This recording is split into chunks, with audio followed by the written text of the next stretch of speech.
when you take the top off, this is what's underneath the hood of the combo unit.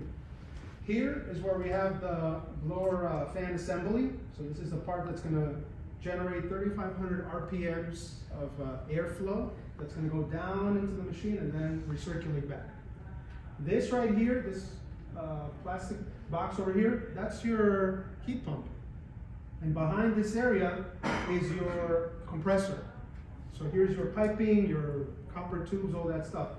Excuse me. Over here is the main control board that you're used to seeing on the regular front load washers.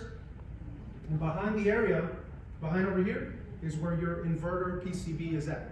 So the inverter board that's going to drive two things. The inverter board is going to drive the heat pump, the compressor, and it's going to drive the blower fan motor.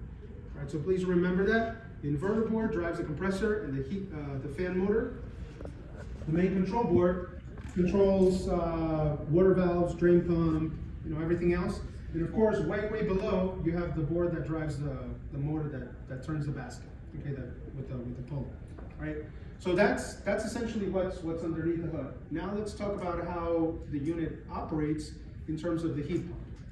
So when you go into the machine's test mode, because like any other product, there is a key code combination that you have to press to get you into the test mode of the machine, just like if you're diagnosing a fridge or a dishwasher or whatever. All right, there's going to be a test called heat pump system test. And that test is going to verify the functionality of the compressor, the functionality of the fan, and the accuracy of all the thermistors and the humidity sensor. All right, so remember that there's 5 thermistors, so 5 NTCs, and 1 humidity sensor. All right. Any questions about this? Just before I move on, just want to make sure everybody understands this part. Pretty straightforward, right? Okay. All right. So the first thing when you start the heat pump system test, if you want to make sure that the unit you want to verify that the drying performance is optimized, the fan is going to ramp up to 3,500 RPMs. So that's the first thing that's going to happen. The fan is going to speed up and it's going to just take off. And it's going to stay there throughout the duration of this test. This test takes about 5-6 minutes or so. Then the compressor will ramp up to 3,500 RPMs.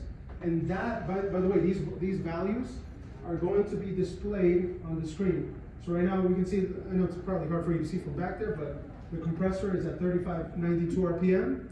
The fan is at 3,585 RPM. So that's the first sequence, right? The compressor has to ramp up to 3,500 RPM, and of course the fan will stay at 3,500 RPM. 1 minute later, the compressor is going to ramp up to 4,800 RPM for a minute or so. Then it's going to go to 6,000 RPM. So this is the test that has to basically pass in order for the machine to determine that it is optimized for superior drying performance. To work properly? Yes, absolutely, to warm up the air correctly, yeah.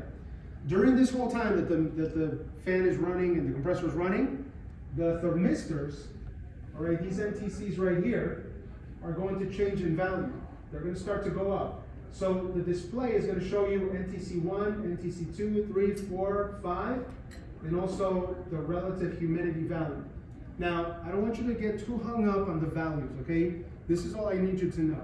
And if you want to take a picture of this screen, you're welcome to. As long as the thermistors do not exceed these min-max values right here, for the most part, everything's in proper working order, okay? But as soon as one of those goes over, Smart HQ Service is going to detect it, and it's going to immediately throw a fault code that's associated with why that event occurred, why that thermistor detected a rise in temperature. And again, it could be lint blockage, it could be a variety of things, right? It could be a bad thermistor too, you might have to replace it. So that being said, again, you go into the test mode, you run the test, the heat pump test, and then just remember, the fan stays at 3,500 RPM, the compressor is the one that's going to ramp up 3,500, 4,800, and 6,000, but then the thermistors and the humidity sensor are going to change in value. Needless to say, the lower the humidity is, the drier the clothes are. That's what's going to measure the dryness in the clothes. Okay? Any questions about this section so far?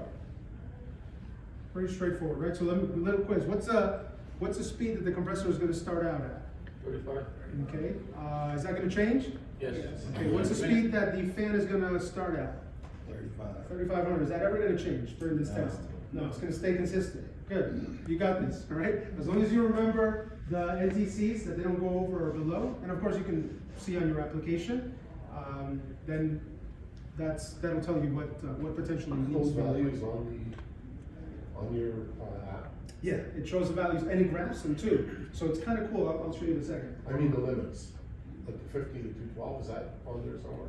So it's built into the app, and if it goes over, it's going to show in red. And it's going to, boom, immediately say this thermistor is bad. So now, where are the thermistors located? Yes, that's where are one they quick connected question. to? That's All right. a question right there. See, I read your mind, man. Yeah, man. Great minds think alike. Right? All right, here we go. That's a lot of terms, man. 5 thermistors. Okay. The inverter PCB, the inverter board that I say drives the fan and the compressor, houses NTC 1, 2, and 3. Right? They're right over here on connector CN6 and CN10. You got NTC 1, NTC 2, and NTC 3. So if you ever have to replace those, you would disconnect them from the inverter board. That's where the three thermistors are located. Incidentally, I took this image from the mini manual that was part of the application, the PDF download. One of the nice things that we have about our downloads, about our schematic diagrams, just all of our service documentation in general, is that when you pinch to zoom, you get crystal clear graphics. You ever get those PDFs that you pinch to zoom and it's all like pixelated, you can't read a freaking thing, right? So we've managed to somehow make it so that when you pinch to zoom, you get this quality on your mobile device, whatever you're using, right? So it's